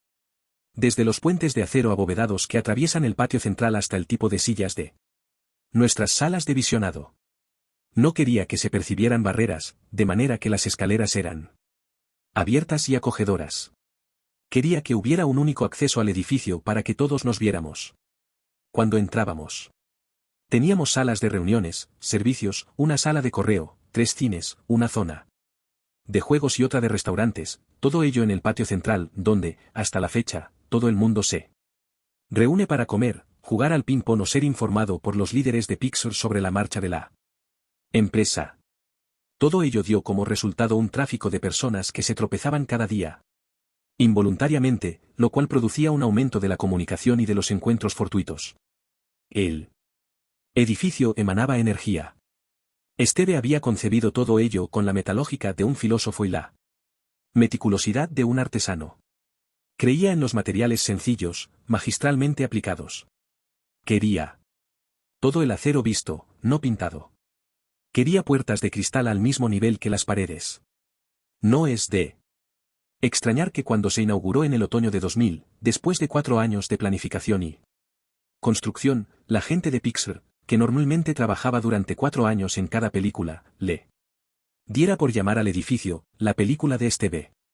Admito que hubo momentos en que me preocupaba que Pixar cayera presa de ese complejo del edificio, por el que las empresas construyen relucientes sedes que son meras extensiones del ego de sus ejecutivos. Pero esa preocupación resultó completamente infundada. Desde el día en que nos mudamos, durante la Semana de Acción de Gracias de 2000, el edificio se convirtió en un hogar extraordinario y fértil. Además, la imagen de Esteve cambió en la mente de nuestros empleados, de ser siempre nuestro defensor se convirtió en parte integrante de nuestra cultura interna. El entorno estaba tan claramente relacionado con Esteve que todo el mundo podía apreciar su singular aportación y su comprensión de la manera en que trabajábamos. Esa apreciación fue una evolución positiva porque, como he dicho antes, al conocer a Esteve, la gente normalmente tenía que acostumbrarse a su estilo. Brad Bird recuerda que en una reunión, durante la realización de Los Increíbles, poco después de entrar a trabajar en el estudio, Esteve hirió sus sentimientos al decir que el estilo gráfico de Los Increíbles se parecía al de Los sábados por la mañana, una referencia a las historietas de bajo presupuesto que Hanna-Barbera y otros producían. En mi mundo, eso es como decir, tu madre se va a la cama con cualquiera, recuerda Brad. Yo estaba furioso. Cuando terminó la reunión fui donde Andrew y le dije, tío, Esteve acaba de decir una cosa que realmente me ha cabreado. Y Andrew, sin preguntar siquiera qué había sido, contestó. ¿Solo una? Punto. Brad logró comprender que Esteve no estaba hablando como un crítico sino como un apasionado defensor. Con demasiada frecuencia, los superhéroes animados habían sido hechos con pocos medios y tenían un aspecto así, en eso Esteve y Brad podían estar de acuerdo. Lo que él estaba diciendo es que Los Increíbles tenían que apuntar más alto. Simplemente estaba diciendo que debemos demostrar que esto es algo más grande, dijo Brad. Y eso resumía a Esteve. Aunque fuera de Pixar nadie lo sabía, Esteve desarrolló un vínculo sólido con nuestros directores. Al principio pensé que se debía a que él apreciaba sus capacidades creativas y de liderazgo y ellos, a su vez, apreciaban el apoyo y la visión que él les proporcionaba. Pero cuando me fijé mejor, me di cuenta de que compartían algo muy importante. Cuando los directores exponen una idea, por ejemplo, se implican totalmente, aunque una parte de ellos sepa que al final puede que no funcione en absoluto. Exponer ideas es una manera de probar el material, tomarle las medidas, y sobre todo, fortalecerlas. Al observar cómo reacciona el público. Pero si la idea no funciona, son extremadamente aficionados a abandonarla y a pasar a otra cosa. Esta es una rara capacidad que Esteve también poseía. Esteve tenía una notable tendencia a desechar cosas que no funcionaban. Si estabas discutiendo con él y le convencías de que tú tenías razón, instantáneamente cambiaba de idea. No se aferraba a ella. Porque antes la hubiera considerado brillante. Su ego no se aferraba a las sugerencias que él hacía. Aunque las apoyara con todas sus fuerzas. Cuando Esteve vio a los directores de Pixar hacer lo mismo, reconoció en ellos a almas gemelas. Uno de los peligros de este planteamiento es que si estás exponiendo algo apasionadamente, tu propia exuberancia puede hacer que los demás se sientan reacios a responder con franqueza. Cuando alguien tiene una fuerte personalidad, los demás a veces se desaniman frente a la intensidad de su carácter. ¿Cómo se puede impedir que suceda esto? En una reunión, el truco consiste en desviar la atención del origen de la idea hacia la propia idea. La gente suele conceder demasiada importancia a su origen, y la acepta, o no la critica, porque proviene de Esteve o de un director respetado. Pero Esteve no estaba interesado en este tipo de reafirmación.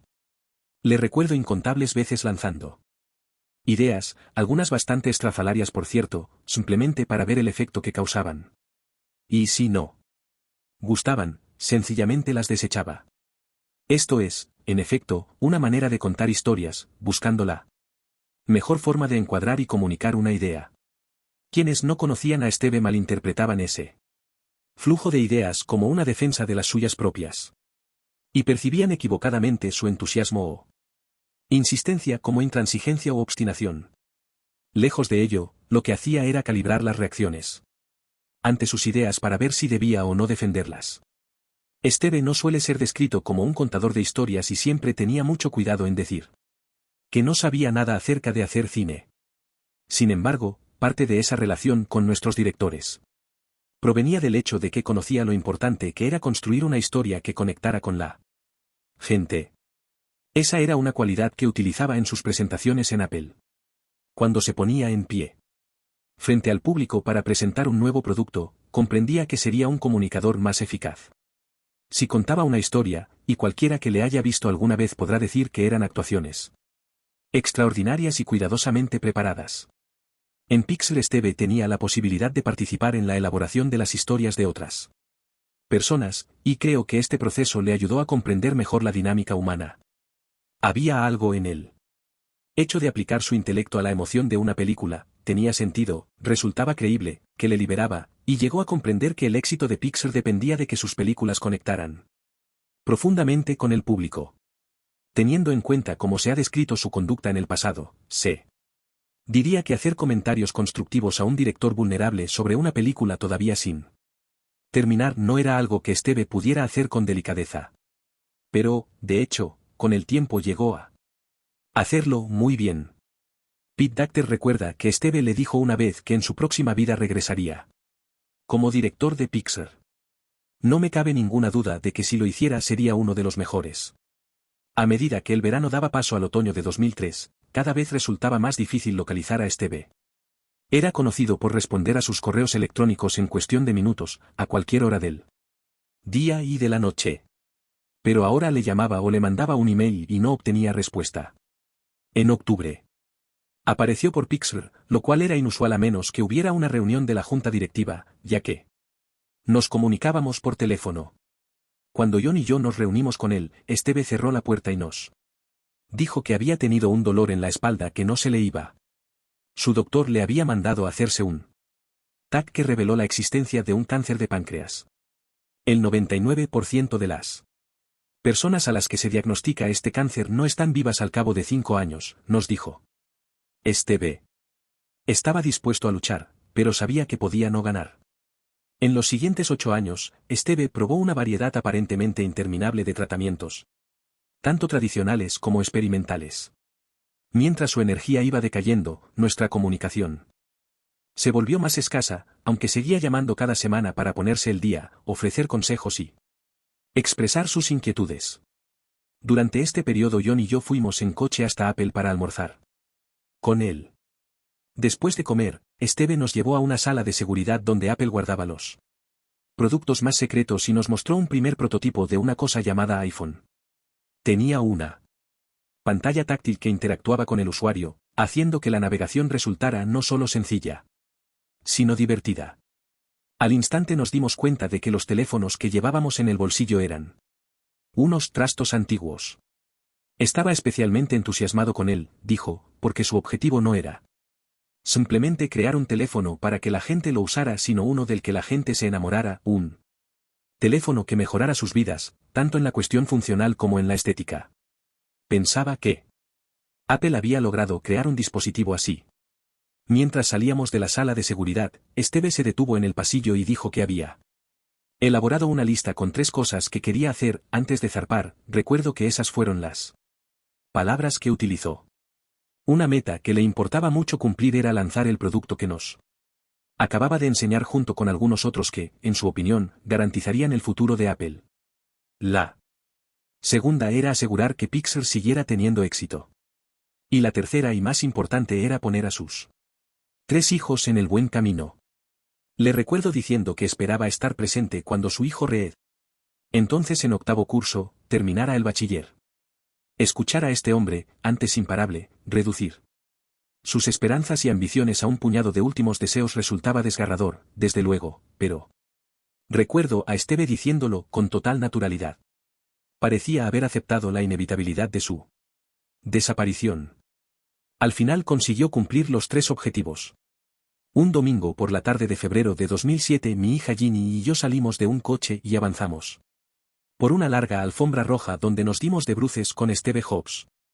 Faltaban pocas horas para la 79 edición de los Oscars de la Academia, y para llegar hasta nuestros asientos los 3 tuvimos que abrirnos paso a través de la multitud que se había congregado frente al Teatro Kodak de Hollywood.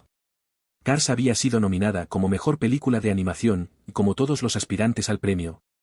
Estábamos nerviosos. Pero mientras los 3 tratábamos de caminar entre la muchedumbre, Steve miró todo aquel circo, los hombres y mujeres elegantemente vestidos, la melé de los entrevistadores de televisión, la legión de paparazzi, los mirones que chillaban, la fila de limusinas aparcadas en la acera, y dijo, lo que esta escena necesita en realidad es un monje budista prendiéndose fuego. Es difícil ser objetivo. Trabajé con Steve durante más de un cuarto de siglo, más tiempo, creo, que ninguna otra persona, y presencié una trayectoria en su vida que no se corresponde con ninguno de esos retratos esquemáticos de incansable perfeccionismo que he leído en revistas, periódicos incluso en su biografía autorizada. El implacable Steve, el tipo grosero, brillante pero emocionalmente analfabeto que conocimos al principio, se convirtió en un hombre diferente durante las 2 siguientes décadas de su vida. Todos los que conocimos a Steve nos dimos cuenta de esa transformación. Se volvió más receptivo no solo a los sentimientos de los demás, sino también a su valor como participantes en el proceso creativo. Su experiencia con Pixar contribuyó a ese cambio. Steve aspiraba a crear cosas prácticas que también proporcionaran alegría, era su manera de hacer que el mundo fuera un lugar mejor. También eso formaba parte del orgullo que sentía por Pixar, porque creía que el mundo era mejor gracias a las películas que hacíamos. Solía decir que por muy brillantes que fueran los productos de Apple, todos terminarían en el vertedero. Pero las películas de Pixar vivirían para siempre. Creía, al igual que yo, que nuestras películas perdurarán porque tratan de profundizar en la vida, y encontraba belleza en esa idea. Ion habla de la nobleza de entretener a la gente. Steve comprendió perfectamente esta misión, sobre todo hacia el final de su vida, y sabiendo que el entretenimiento no formaba parte de sus principales competencias, se sintió afortunado por haber participado en su proceso. Pixar ocupó un lugar especial en el mundo de Steve, y su papel fue evolucionando a lo largo del tiempo que pasamos juntos. Durante los primeros años fue nuestro benefactor, el que pagaba las facturas para que no nos cortaran la luz. Más tarde se convirtió en nuestro protector, en un crítico constructivo a nivel interno, pero nuestro más fiero defensor de puertas afuera. No hay duda de que pasamos juntos tiempos difíciles, pero gracias a esas dificultades logramos forjar un vínculo excepcional. Siempre he pensado que Pixar fue como un hijastro amado para Steve, concebido antes de que él entrara en nuestras vidas, tal vez, pero cuidado por él durante nuestros años de formación. En la década anterior a su muerte, fui testigo de cómo Steve cambió Pixar tanto como Pixar le cambió a él. Digo esto sabiendo que ningún segmento de una vida puede separarse del resto, por descontado. Que Steve siempre aprendió de su familia y de sus colegas de Apple. Pero había algo especial en él. Tiempo que pasaba con nosotros, intensificado contraintuitivamente por el hecho de que Pixar era una actividad secundaria. Su mujer y sus hijos fueron, sin lugar a dudas, lo más importante, y Apple, su Primer y más conocido logro profesional, Pixar era un lugar en el que podía relajarse un poco y jugar. Aunque nunca perdió su vehemencia, vimos cómo desarrollaba su capacidad de escuchar. Cada vez sabía expresar más empatía, afecto y paciencia. Se convirtió en un auténtico sabio. El cambio que experimentó fue real y profundo. En el capítulo 5 he mencionado que, por iniciativa mía, Steve no asistía a las reuniones del Brain Trust. Pero a menudo presentaba comentarios escritos después de que las películas fueran visionadas por la junta directiva de Pixar. Una o dos veces por película, cuando se cernía una crisis sobre nosotros, aparecía indefectiblemente y decía algo que ayudaba a cambiar nuestra percepción y mejorar la película. Siempre que presentaba un comentario escrito, empezaba de la misma manera. En realidad no soy un realizador de cine, así que pueden pasar por alto todo lo que digo. Luego procedía, con asombrosa eficacia, a diagnosticar el problema con precisión. Steve se centraba en el problema, no en los realizadores, lo cual hacía que sus críticas fueran aún más valiosas. Si se detecta que la crítica ha sido formulada por motivos personales, es fácil de desechar. Pero no se podía ignorar la opinión de Steve. Cada película que él comentaba se beneficiaba de su perspicacia.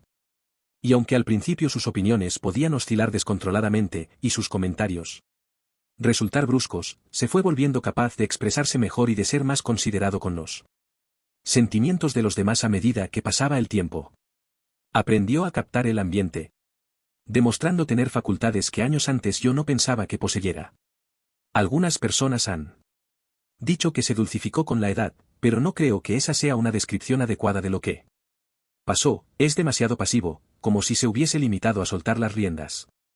La transformación de Steve fue activa. Siguió comprometiéndose, simplemente cambió la forma de hacerlo. Hay una frase que muchos han utilizado para describir el don que tenía Steve para conseguirlo imposible. Steve, dicen, empleaba un campo de distorsión de la realidad. En su biografía de Steve, Walter Isaacson le dedicó todo un capítulo a esto, citando a Andy Hertzfeld, miembro del equipo Mac original en Apple, que decía, el campo de distorsión de la realidad era una confusa mezcla de estilo retórico carismático, una voluntad férrea y una ansia por adaptar cualquier hecho al objetivo de ese momento. También oí la frase muy a menudo en Pixar. Algunas personas, tras escuchar a Steve, pensaban haber alcanzado un nuevo nivel de conocimiento para darse cuenta a continuación de que no podían reconstruir las etapas de su razonamiento, los conocimientos se evaporaban y las personas se rascaban la cabeza mientras pensaban que habían sido engañadas. Un caso claro de distorsión de la realidad, vaya. No me gustaba la frase por el punto de negatividad que tenía, dando a entender que Steve trataría de hacer real su mundo de fantasía por puro capricho, sin importarle que su rechazo a afrontarlos hechos supusiese que todo el mundo a su alrededor tuviera que pasar la noche en vela y trastocar sus vidas a fin de satisfacer sus inalcanzables expectativas. Se ha hablado mucho del rechazo de Steve a cumplir reglas, realidades, que se aplicaban a otros. Es muy conocido, por ejemplo, que no llevara matrícula en su coche. Pero centrarse demasiado en esto es pasar por alto a algo importante. Él reconocía que muchas reglas eran en realidad arbitrarias. Sí, es verdad que desafiaba los límites y que a veces se pasaba de la raya. Como rasgo de conducta eso puede ser considerado antisocial. Pero si resulta que cambia el mundo, te puede acarrear la etiqueta de visionario. A veces secundamos la idea de traspasar los límites en teoría, ignorando las molestias que ello puede causar en la práctica.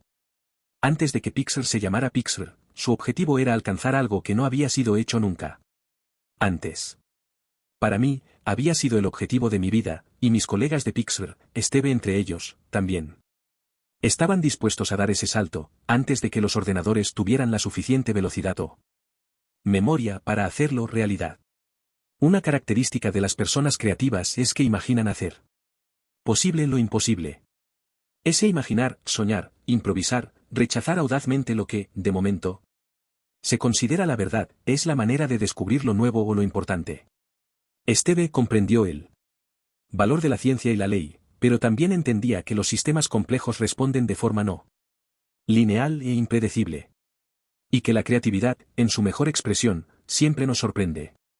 Para mí la distorsión de la realidad tiene un significado diferente. Proviene de mi convicción de que nuestras decisiones y acciones acarrean consecuencias y que esas consecuencias conforman nuestro futuro. Nuestras acciones cambian nuestra realidad. Nuestras intenciones tienen importancia. La mayoría de la gente cree que sus acciones tienen consecuencias, pero no consideran detenidamente las implicaciones de esa creencia. Pero Esteve sí lo hacía. Creía, al igual que yo, que podemos cambiar el mundo precisamente si obramos de acuerdo con nuestras intenciones y permanecemos fieles a nuestros valores. El 24 de agosto de 2011 Esteve renunció a su cargo de consejero delegado de Apple, ya que era incapaz de afrontar las tareas del trabajo que tanto amaba. Poco después, una mañana temprano en que yo estaba haciendo ejercicio en casa, sonó el teléfono. Era Esteve. A decir verdad, no recuerdo exactamente lo que dijimos, aunque yo sabía que el fin estaba cerca y era un hecho increíblemente difícil de abordar. Pero mientras hablaba de todos los años que habíamos trabajado juntos y de lo agradecido que se sentía por haber tenido esa experiencia, recuerdo que su voz sonaba firme, más firme de lo que debiera, teniendo en cuenta por lo que estaba pasando. Recuerdo que dijo sentirse orgulloso de haber sido parte del éxito de Pixar. Le dije que yo también estaba orgulloso, y agradecido por su amistad, su ejemplo y su lealtad. Cuando colgamos, me dije a mí mismo, llamado para decir adiós. Tenía razón, vivió 6 semanas más pero nunca volví a escuchar su voz. Un lunes por la mañana, 5 días después de su muerte, todos los empleados de Pixar se reunieron en el gran patio cubierto del edificio que Esteve había construido, para llorarle y recordarle. A las 11 de la mañana el patio se llenó de gente, era el momento de empezar. Yo estaba en pie a un lado, pensando en el hombre que había sido el más firme defensor de Pixar y un amigo íntimo. Me tocó a mí hablar en primer lugar. Había tantas cosas que contar de Esteve, cuando en 1986 le compró a George Lucas la división que se convertiría en Pixar, salvándonos de la extinción, como nos animó a iniciar nuestro primer largometraje, Toy Story, 3 años más tarde, cuando la idea de hacer una película animada por ordenador parecía todavía fuera de nuestro alcance, como consolidó nuestro futuro vendiéndonos a Disney y garantizando luego nuestra autonomía organizando una fusión que constituiría una auténtica asociación, como nos ayudó a pasar de los 43 empleados a los 1100 hombres y mujeres que permanecían ahora ante mí. En retrospectiva, recordaba los primeros momentos de nuestra relación. Él sondeando y husmeando, y yo puliendo y reforzando mis ideas. Me hizo ser más centrado, más flexible, más inteligente, mejor persona. Con el tiempo, llegué a confiar en su exigente idiosincrasia, que nunca dejó de agudizar mi propio pensamiento. Podía sentir el peso de su ausencia. Recuerdo el día de un febrero de hace 25 años, que se creó Pixar, empecé yo, evocando. Cuando nos reunimos en una sala de conferencias en Lucasfilm para firmar los documentos que transferían la propiedad mayoritaria a Esteve. Estábamos agotados por haber pasado meses buscando posibles pretendientes antes de que él apareciera. Para aquellos que no estaban entonces en Pixar. Rememoré cómo Esteve nos llevó aparte a Alvy Smith y a mí, nos rodeó con sus brazos y dijo: como vamos a pasar juntos por esto, hay una cosa que pido encarecidamente, que seamos leales los unos con los otros. Les aseguré a mis colegas que Esteve siempre cumplió esa promesa. Con los años, Pixar y Esteve pasaron por un montón de cambios y por muchos apuros, dije. Fueron tiempo duros. Pixar estuvo a punto de quebrar. Cualquier otro inversor o capitalista de riesgo hubiera renunciado. Pero no Esteve. Se exigía a sí mismo lo que nos había pedido a nosotros, lealtad. No sé lo que sucederá en el futuro, dije para concluir mi intervención mientras el sol entraba a raudales por las claraboyas. Pero creo que la pasión y el empeño de Esteve por la calidad nos llevarán a lugares que nosotros no podemos percibir todavía. Y le estoy profundamente agradecido. Por ello. En aquel momento fui más consciente que nunca de lo importante que era comprender y proteger aquello de lo que Esteve había estado tan orgulloso. Siempre había sido mi meta crear una cultura en Pixar que sobreviviera a sus líderes, Esteve, John y yo. Ahora, uno de nosotros se había ido. Demasiado pronto, y la labor de fortalecer esa cultura, garantizando que fuera autosostenible, nos correspondía a John y a mí. Cuando terminé ofrecí el micrófono a otras personas que habían tenido una estrecha relación con Steve y, una por una, fueron subiendo a la tribuna. Andrew Stanton describió a Steve como, el cortafuegos creativo. Cuando teníamos a Steve por aquí, los de Pixar, éramos como pollos criados. En libertad, dijo, suscitando las risas. Steve hizo todo lo posible para que pudiéramos crear en libertad. El siempre observador Pete Docter se puso en pie a continuación y recordó una de las imágenes más entrañables que tenía de Steve. Durante una de las reuniones de hace años, Pete advirtió que Steve tenía dos pequeños agujeros idénticos en una de las perneras de sus Levi's 501. Steve se movió en el asiento, y Pete observó los dos mismos agujeros en la otra pierna, en el mismo lugar, justo por encima del tobillo. Mientras Pete trataba, sin lograrlo, de imaginar la razón de esos agujeros simétricos, Steve se agachó para subirse los calcetines agarrándolos a través de los pantalones, metiendo los dedos por donde estaban los agujeros. Steve era millonario, pero al parecer comprarse un par de pantalones nuevos no era algo importante para él, dijo Pete. O quizá necesitaba nuevos calcetines con mejores elásticos. De cualquier forma, era algo que hacía humano a un tipo tan legendario. Brad Bird recordó que cuando comenzó a hablar con Pixar para hacer Los Increíbles no estaba seguro de si aceptaría la oferta, seguía considerando la posibilidad de quedarse con Warner Bros., que había estrenado su anterior película, The Iron Giant. Pero me llevó un mes conseguir una entrevista con la administración del estudio para el que acababa de hacer una película, añadió Brad. Y mientras tanto, Steve se aprendió el nombre de mi mujer, preguntó cómo estaban mis niños. Llamándoles por su nombre, había hecho bien los deberes. Así que pensé, ¿qué demonios estoy haciendo al hablar con Warner Bros.? Aquello me ayudó a decidirme. Steve mantenía alto el listón de la calidad, continuó Brad. Siempre pensaba a largo plazo. Se sentía atraído por el budismo, pero creo que era algo más que una persona espiritual. He llegado a pensar que creía en algo después de esto, titubeó, abrumado por un momento, y allí es donde le veremos de nuevo. Donde solo se encuentran los mejores. Va por ti, Steve, ¿hasta siempre? Ahora le correspondió el turno a John. La sala se quedó en silencio, pero se podía sentir la corriente de emoción que nos embargaba a todos los presentes.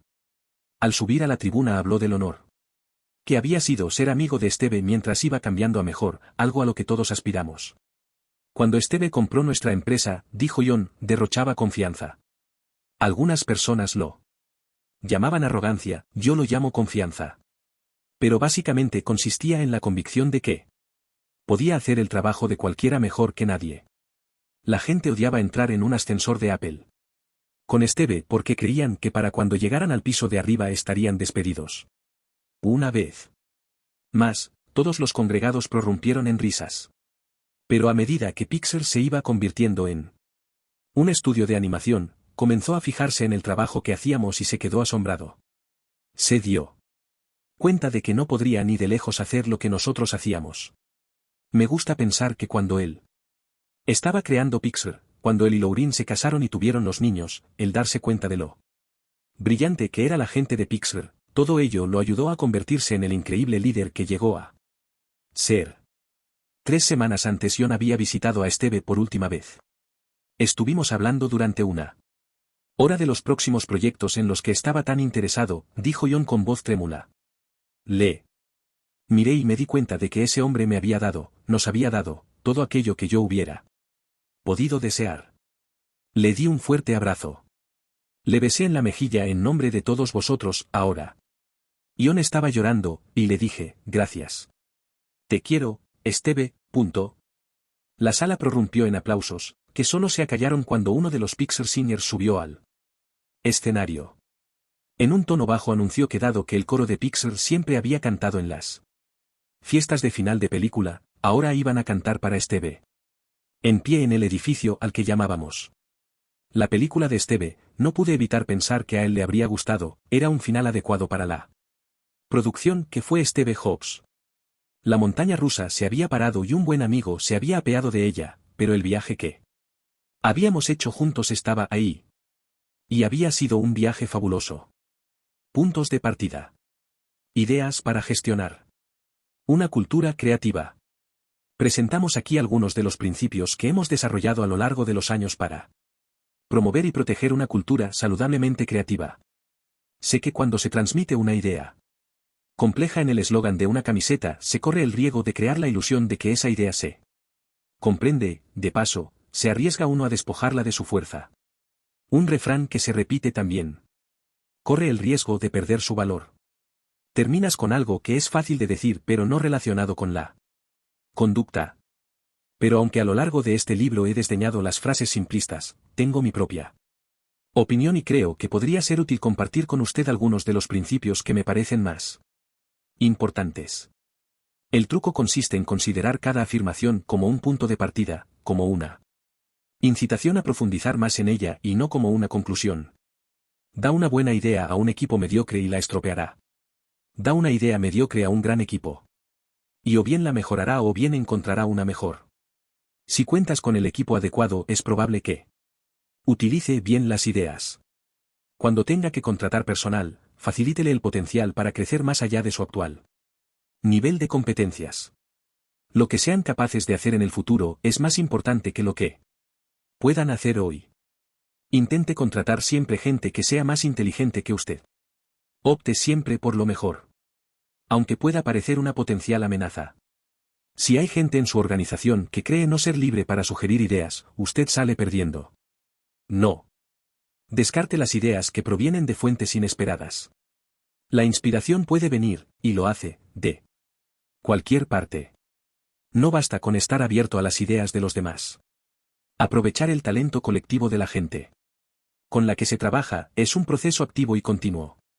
Como directivo, usted debe sonsacar ideas de su personal y animar constantemente a que las expresen. Existen muchas razones válidas para que la gente no sea franca con los demás en un entorno laboral. Su trabajo consiste en averiguar esas razones y neutralizarlas. Igualmente, si alguien está en desacuerdo con usted, es que tiene una razón p. Ara ello. Nuestra primera tarea es comprender las razones que subyacen a sus conclusiones. Y también, si en una organización existe el miedo, se debe a algún motivo, nuestra tarea es a. Averiguar qué lo está provocando, b. Comprenderlo y c. Tratar de erradicarlo. Cuando se trata de acallar puntos de vista alternativos no hay nada tan eficaz como estar convencido de tener razón. En general, la gente vacila a la hora de decir algo que pueda complicar las cosas. Las reuniones del Brain Trust, los visionados diarios, las evaluaciones de cierre de proyecto y el día de las notas. Son métodos destinados a reforzar la idea de que está bien expresar lo que piensas. Todos son mecanismos de autoevaluación que tratan de descubrir la realidad. Si se dice más la verdad en los pasillos que en las reuniones, usted tiene un problema. Muchos directivos piensan que si no les notifican los problemas antes que a los demás o si les sorprenden en una reunión al comunicárselos, se está cometiendo una falta de respeto contra ellos. Quíteselo de la cabeza. Transmitir el mensaje de que usted minimiza los problemas le hace aparecer como mentiroso, iluso o ignorante, o dar la impresión de que no le importan. Compartir problemas es un acto de inclusión que hace sentir a los empleados parte de la empresa. Las primeras conclusiones que sacamos de nuestros éxitos y fracasos suelen ser erróneas. Medir los resultados sin evaluar el proceso es engañoso. No se haga la ilusión de que por prevenir los errores no habrá errores que subsanar. En realidad, impedir los errores suele ser mucho más costoso que solucionarlos. El cambio y la incertidumbre son parte de la vida. Nuestra tarea no consiste en oponernos a ellos, sino en crear la capacidad de recuperarnos cuando se producen eventos inesperados. Si no trata de descubrir lo que está oculto y comprender su naturaleza, no estará capacitado para liderar. Y de manera similar, la tarea del jefe no es impedir los riesgos sino hacer que la gente se atreva a asumirlos. El fracaso no es un mal necesario. De hecho, no es en absoluto un mal. Es la consecuencia necesaria de hacer algo nuevo. Tener confianza no significa creer que alguien no vaya a pifiarla, significa que confías en la gente. Aunque lo haga. La gente responsable en última instancia de llevar a cabo un plan debe estar autorizada a tomar Decisiones cuando las cosas salen mal, antes incluso de obtener la autorización. Descubrir y solucionar problemas es tarea de cada uno. Todo el mundo debería estar autorizado a detenerla. Cadena de producción. El deseo de que todo transcurra sin problemas es una meta falsa, conduce a valorar a la gente por los errores que comete en lugar de por su capacidad de resolver problemas. No espere a que las cosas sean perfectas antes de compartirlas con los demás. Muéstrelas pronto. Y hágalo a menudo. Estarán bien cuando las terminemos, pero no durante el proceso. Y así es como debe ser. La estructura de comunicación de una empresa no debe reflejar su estructura organizativa. Todo el mundo debería poder hablar con todo el mundo. Desconfíe de la abundancia de reglas. Las reglas tal vez simplifiquen la vida a los ejecutivos. Pero pueden ser degradantes para el 95% de los empleados que cumplen con su deber. No. Cree reglas para controlar al 5% restante. Aborde individualmente cada falta. Es más trabajo. Pero mucho más saludable a la larga. Imponer límites puede fomentar la respuesta creativa. El trabajo excelente puede surgir de circunstancias incómodas o aparentemente insostenibles. Abordar problemas excepcionalmente graves nos obliga a pensar de forma diferente. Una organización, como conjunto, es más conservadora y resistente al cambio que los individuos que la componen.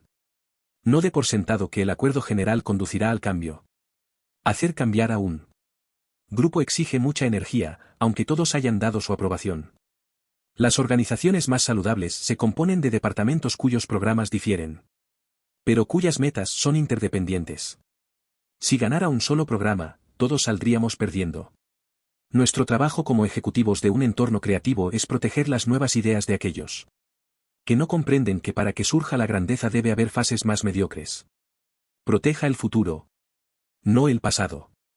No siempre hay que lamentar las nuevas crisis, ponen a prueba y revelan los valores de la empresa.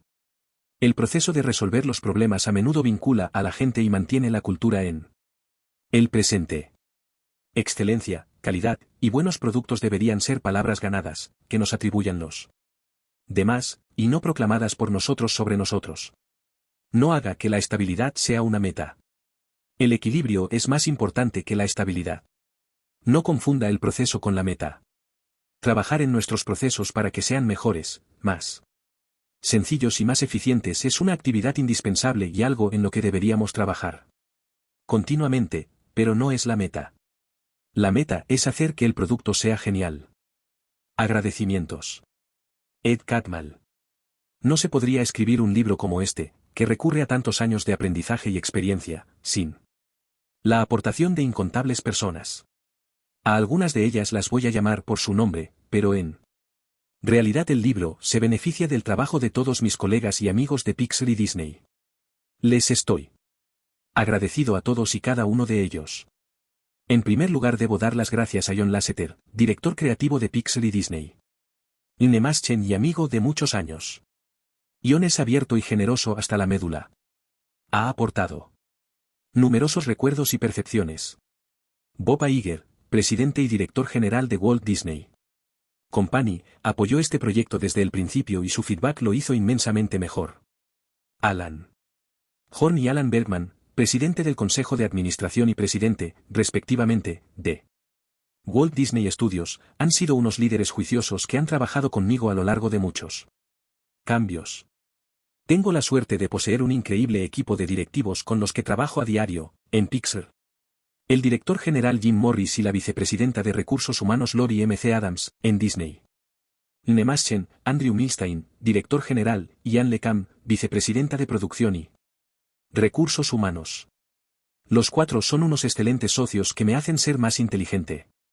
Este libro nunca se habría hecho sin mi agente, Christy Fletcher, y Andy Ward, mi editor en Random House.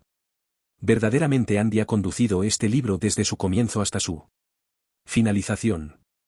Es un gran editor y ha hecho que cada página sea más legible, más convincente y, sencillamente, mejor. Debo darle las gracias asimismo a Wendy Tansilow, mi asistente desde hace 30 años, sin cuyos cuidados y atenciones mi vida hubiese caído en el caos. A lo largo de los años he mantenido muchas discusiones que me han ayudado a luchar contra Algunos de los conceptos más difíciles de este libro. Entre aquellos cuya disposición a entrar en el juego me ha ayudado inmensamente están Michael Arndt, Brad Beard y Bob Peterson. También me he beneficiado de conversaciones particularmente profundas con Philip Moffitt, presidente del Life Balance Institute. Le he pedido a mucha gente que leyera este libro mientras iba cobrando forma.